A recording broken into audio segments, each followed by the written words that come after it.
ইমানের আওয়াজ যদি এরকম থাকে, একটা মুমিন 10টা নাস্তিককে একসাথে কতল করতে কোনো দ্বিধা হবে না ইনশাআল্লাহ। আমাদের আওয়াজ যদি থাকে, ইমান যদি থাকে, ইনশাআল্লাহ বিপ্লব একটার পর একটা হচ্ছেই। বাংলাদেশের সব বিপ্লবগুলো যেন 5 তারিখেই ঘটে, কথা ঠিক কিনা বলেন? সুতরাং আগামীর বাংলাদেশ যেন কোরআন সুন্নাহর বাংলাদেশ হয়, সেদিকে আমাদের লক্ষ্য রাখা উচিত। এই জমিন বাংলাদেশের জমিন, যুবকরা চাইলেই পরিবর্তন করতে পারবে। এদেশ থেকে স্বৈরাচারীদেরকে বিতাড়িত করেছে যুবকেরা। আবার এদেশে ইসলামের ঝান্ডাও যদি উঠাতে হয়, সেটাও করবে যুবকেরা।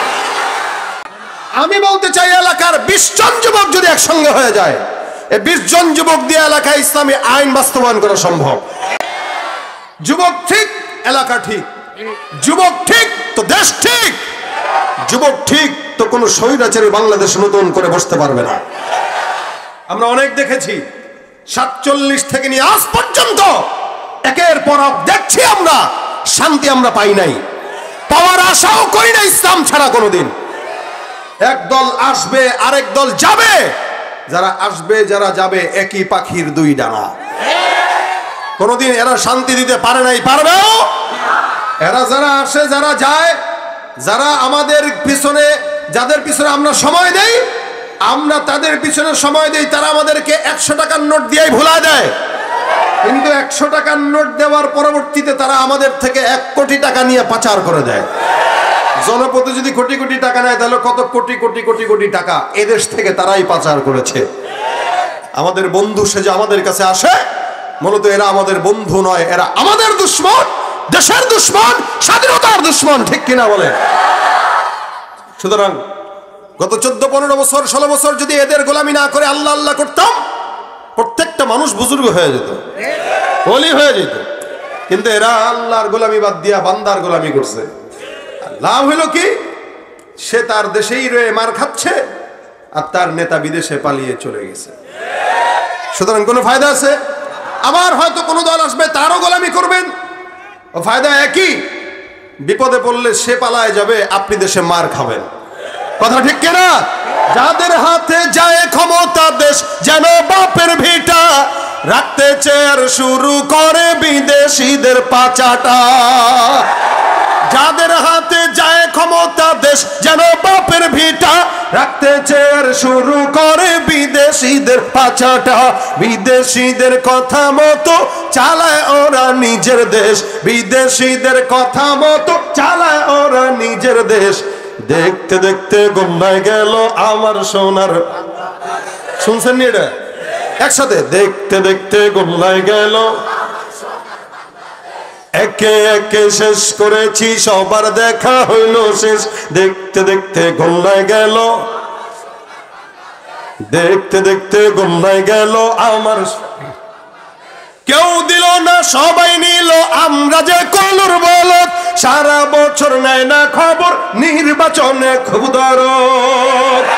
কেউ দিল না, সবাই নিল, আমরা যে কলুর বলদ, সারা বছর নেয় না খবর, নির্বাচনে খুব দরদ। নির্বাচনের আগে নেতা ধরে কত রকম বেশ, নির্বাচনের আগে নেতা ধরে কত রকম বেশ। দেখতে দেখতে গোল্লায় গেল, দেখতে দেখতে গোল্লায় গেল আমার সোনার বাংলাদেশ। মুসলমানের দেশটা মোদের আছে খাতা কলমে, দোষের দোষী যে বাজারেই শাস্তি পায় যে আলেমে। ওরাই ইসলাম বেচে ক্ষমতাটা পাকাপোক্ত করে বেশ, ইসলাম বেচে ক্ষমতাটা পাকাপোক্ত করে বেশ। দেখতে দেখতে গোল্লায় গেল আমার সোনার বাংলাদেশ, দেখতে দেখতে গোল্লায় গেল আমার, দেখতে দেখতে গোল্লায় গেল। 5 বার ইমান নবায়ন। রাসূল বলেছেন জাদ্দিদু ঈমানাকুম, ঈমানকে নবায়ন করো। ওই যে কালেমা পড়ছে জন্মের পরে, আর জিন্দেগিতেও পড়ে নাই, কালেমা ভুলেই গেছে, এরকম মুসলমান আছে না নাই? আপনারা তো নোয়াখালীর মানুষ, ইসলামের এলাকার অঞ্চলের মানুষ। উত্তরবঙ্গে গেলে দেখবেন, সেদিন আমার এক ভাই আমাকে বলছিল ফোন দিয়ে, ভাই কষ্ট কান্না আসে, উত্তরবঙ্গে আজকে এক জায়গায় গেলাম, কিছু মানুষকে, মুসলমানদেরকে জড়ো করে কালেমা শুনতে চাইলাম, এর ভিতরে 10-15 জন যারা কালেমা পারেই না, পড়তেই পারলো না কালেমা, মুসলমান। কালেমা পড়তে পারে না, সূরা ফাতিহা পর্যন্ত জানে না। আর এগুলোকে পুঁজি করে করে ইহুদি, খ্রিস্টান আর নাস্তিক কাদিয়ানীরা টাকা দিয়া দিয়া এদের গোলাম বানায় নিতেছে। আর আমরা নিজেরা নিজেদের ভিতরে দ্বন্দ্ব লেগে লেগে বাস পরস্ত্রী কাতরতা, হিংসা, গীবত, শিকায়াত করে করে নিজেদের ঈমানকে নষ্ট করে দিচ্ছি। আর ওরা এটার সুযোগ নিয়ে আমাদের ভাইদেরকে তাদের দলে নিয়ে যাচ্ছে। এই জন্য জাদ্দিদু ঈমানাকুম, নিজের ঈমানকে নবায়ন করবেন। মাঝে মাঝে ঈমানে মুহাসাবা, আমলি মুহাসাবা, মুযাকারা করে করে অন্যের ঈমানকে নবায়ন করবেন। এই জন্য যুবকেরা প্রত্যেকজন আমরা মুমিন। এখানে আল্লাহ পাক রব্বুল আলামিন বলেন ভালো মুমিন হও, ভালো ঈমানদার হও। ঈমানদার যদি কোনো বান্দা হয়, ওই বান্দা নামাজ থেকে শুরু করে হজ, যাকাত সমস্ত হুকুম হাকাম মানবে কি মানবে না? যুবকদের জন্য বেশি বলি, সমাজের যুবকরা যদি ঈমানদার হয়ে যায় সমাজ পরিবর্তন হয়ে যাবে। আর এই সমাজের সবচাইতে অবক্ষয় যে জিনিসটা নিয়ে আসলো, ওই জিনিসটাই হলো যুব সমাজের মধ্যে মাদকতার ছয়লা। সিগারেট থেকে শুরু হয়, মদের সর্বোচ্চ পর্যায়ে যায় শেষ হয়।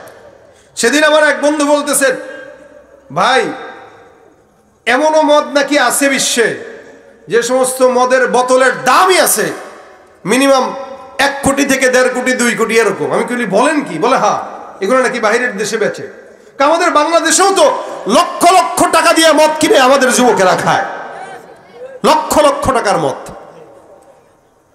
মদ, নারী, এই দুনিয়াতে যত মানুষের যত কিছু, যত বাদশা, এই সমস্ত মানুষদের পতনের পিছনে সবচাইতে বড় কারণ নারী আর মদ।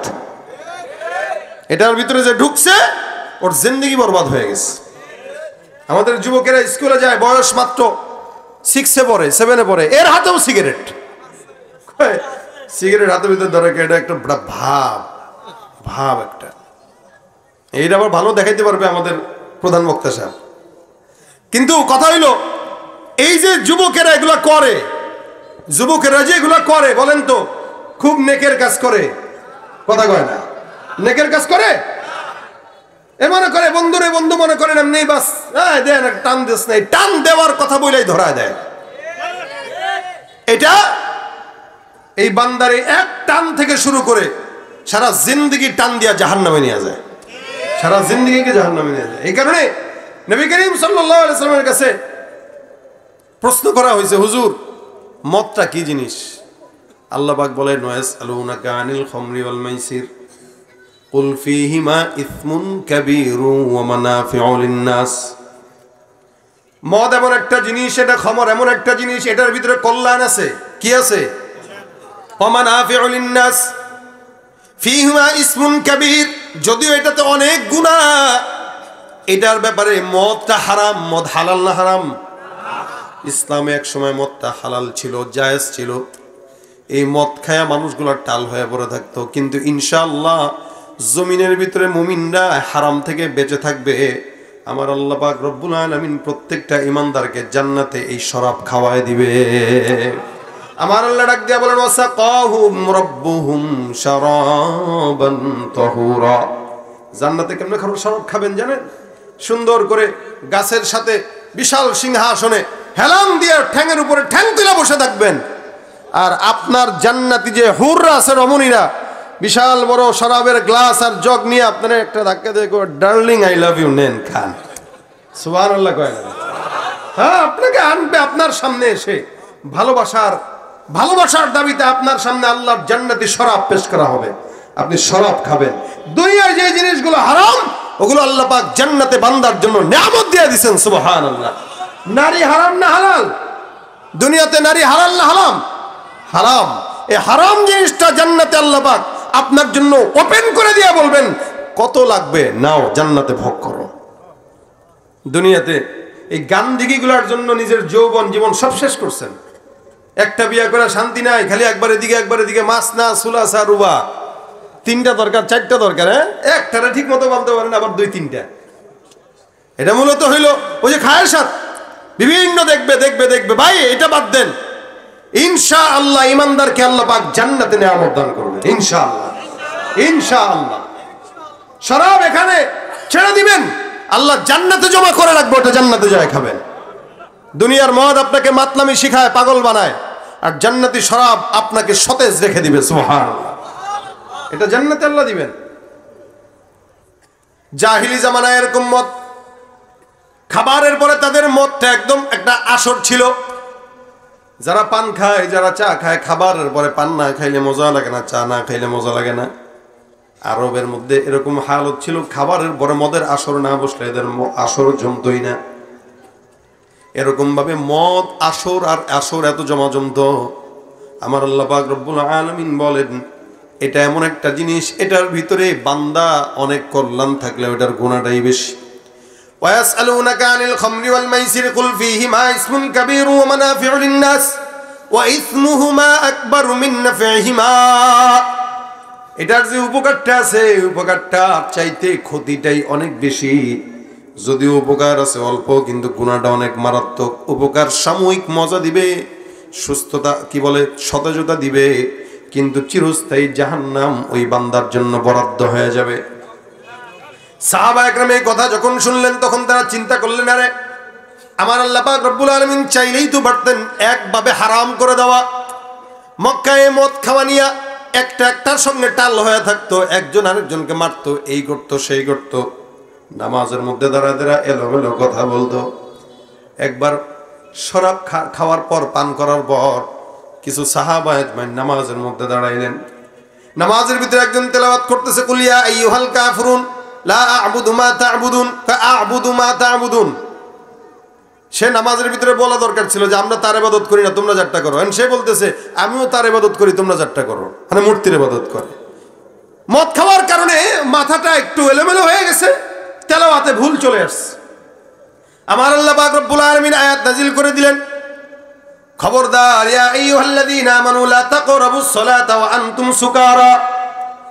এ পয়গম্বর, সাহাবা আজমাইনদেরকে জানা দাও, উম্মতকে জানা দাও, এরা যেন নামাজের কাছেও না যায়, নেশাগ্রস্ত অবস্থায় এরা যেন নামাজের ধারের কাছেও না যায়।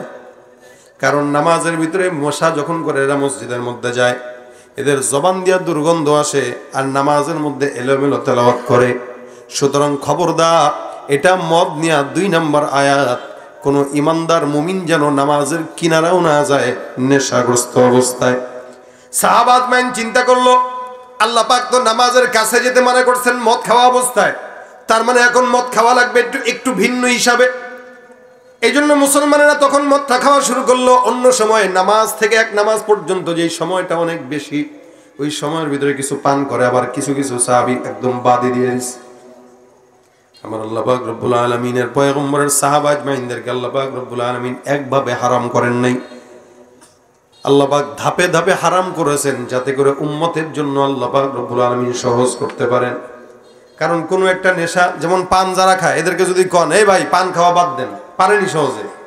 হ্যাঁ, আমি তো এরকম পান করতেদেরকে দেখছি যারা একাধিকবার তওবা করছে কিন্তু রাখতে পারে নাই। একবার কয় না আর খাবো না জিন্দেগিতে, আবার খায়। তো সবকিছুর একটা নেশার ব্যাপার আছে। সারা বছর মদ খেয়ে অভ্যস্ত, এটা তো হারাম ছিল না। আল্লাহ পাক শুরুতে একটু একটু করে প্রস্তুতি নিতেছেন, এই শোনো, ফিহিমা ইসমুন কাবীর ওয়া মানাফিউ লিন-নাস ওয়া ইসমুহুমা আকবারু মিন নাফিহিমা। যদিও এটার উপকার আছে, উপকারের চেয়ে ক্ষতিটা বেশি। তা যারা বুদ্ধিমান এরা চিন্তা করছে দরকার কি, উপকারের চেয়ে যেহেতু ক্ষতি বেশি, খাইলাম না। আবার আরেক দল আছে, এরা চিন্তা করলো দূরু খাই না, ক্ষতি হইলে হইলো একটু। আল্লাহ কয় না না না, খবরদার, নামাজের কাছেও যাওয়া যাবে না মদ খাওয়া অবস্থায়। এখন আরেক দল বাদ দিয়ে দিল মদ খাওয়া, আরেক দল কয় দূর খাবো, কিন্তু কখন খাবো? ফজর থেকে নিয়ে জোহর পর্যন্ত। কারণ ফজরের পর থেকে জোহর পর্যন্ত অনেক বড় সময়, এই সময় যদি মদ পান করি তাহলে জোহরের আগেই মাতলামি চলে যাবে, মদ খাওয়া মোটামুটি সাকসেস। এবার এক সাহাবী, কয়েকজন সাহাবীর ভিতরে দাওয়াত হইছে, একজন একজনের বাসায় দাওয়াত খেতে গেছেন। এর ভিতরে আরবদের ভিতরে একটা প্রচলন ছিল, এরা দাওয়াতের ভিতরে বসে বসে কবিতা, শের আর শার এগুলো পাঠ করতো। আমরা যেরকম এই যে বয়ানের ভিতরে আপনাদের কিন্তু একটা গজল শুনে দিচ্ছি। তো এরা এদের মজমার ভিতরে নিজেদের বংশ নিয়া এরা অনেক বড় বড় কবিতা পাঠ করত। তো এরকম এক আনসারি সাহাবী কবিতা পাঠ করতে যায়, যার বাসার দাওয়াত, এর বংশের ধুয়ে দিছে, একদম ধুয়ে দিছে, বুঝুন নাই? তোর বংশ খারাপ, আমার বংশ এই, তোর বংশ এই, আমার বংশ এই। এবার কিরে, সেও মদ খাইছে, সেও তো মদ খাইছে, মেজাজ খারাপ হয়ে গেছে। উট জবাই করছিল, তো উটের একটা হাড্ডি তার মাথার ভিতরে মারছে। রাগ হয়ে গেছে, মাথার ভিতরে মারছে। মারার পরে তার মাথায় লাগছে, মোটামুটি মাথাটা রক্তাক্ত হয়ে গেছে। রাসূলের কাছে বিচার নিয়ে গেছে, হুজুর এই যে আমার সঙ্গে এই ব্যবহার করছে, তোমরা কোন হালতে ছিল? যে আমি একটু মদ খাইছিলাম। আচ্ছা, আল্লাহ পাক সাথে সাথে আয়াত নাজিল করে দিয়েছেন, ইয়া আইয়ুহাল্লাযীনা আমানু ইন্নামাল খামরু ওয়াল মাইসির ওয়াল আনসাবু ওয়াল আজলামু রিজসুম মিন আমালিশ শাইতান ফাজতানিবু। আমার আল্লাহ পাক একবার